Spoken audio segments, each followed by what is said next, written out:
লম্বা সময় ধরে বাংলাদেশ ক্রিকেট বোর্ডের অভিভাবকের ভূমিকায় এককভাবে ছিলেন নাজমুল হাসান পাপন। বোর্ডের গণতন্ত্র মেনে দুজন সহ সভাপতি থাকার কথা থাকলেও নিজের মেয়াদে এই পদে কাউকে নিয়োগ দেননি তিনি। রাজনীতিক পালাবদলের পর পাপনের অনুপস্থিতিতে তাই ক্রিকেট বোর্ডের কার্যক্রমে থেমে এসেছে স্থবিরতা। ক্রিকেট বোর্ডের আঙ্গিনা যাদের পদচারণায় মুখরিত ছিল, রাজনৈতিক পথ পরিবর্তনের পর তাদের প্রায় সকলে চলে গিয়েছেন আড়ালে।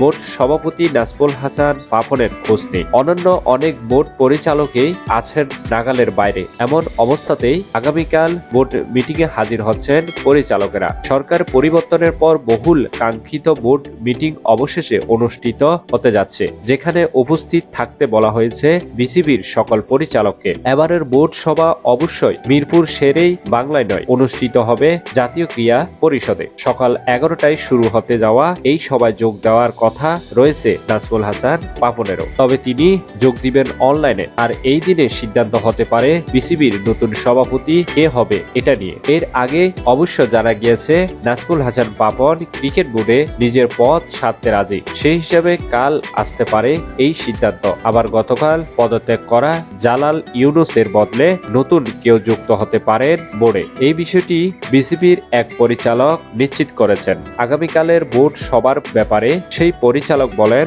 জরুরি বোর্ড সভা ডেকেছে কাল সকাল 11টায়। সব পরিচালকদেরই উপস্থিত হওয়ার কথা। ইমেলও পেয়েছে ইতিমধ্যে। বিসিবির গণতন্ত্র অনুযায়ী বোর্ড সভা অনুষ্ঠিত হওয়ার জন্য কমপক্ষে 9 পরিচালকের উপস্থিত আবশ্যক। ক্রিকেট বোর্ডের ভবিষ্যৎটা অনেকাংশে নির্ভর করবে আগামীকালের এই বৈঠকের উপর। প্রিয় দর্শক, আপনি যদি আমাদের চ্যানেলে নতুন হয়ে থাকেন তাহলে অবশ্যই আমাদের পরিবারের সাথে যুক্ত হয়ে নিন এক্ষুনি।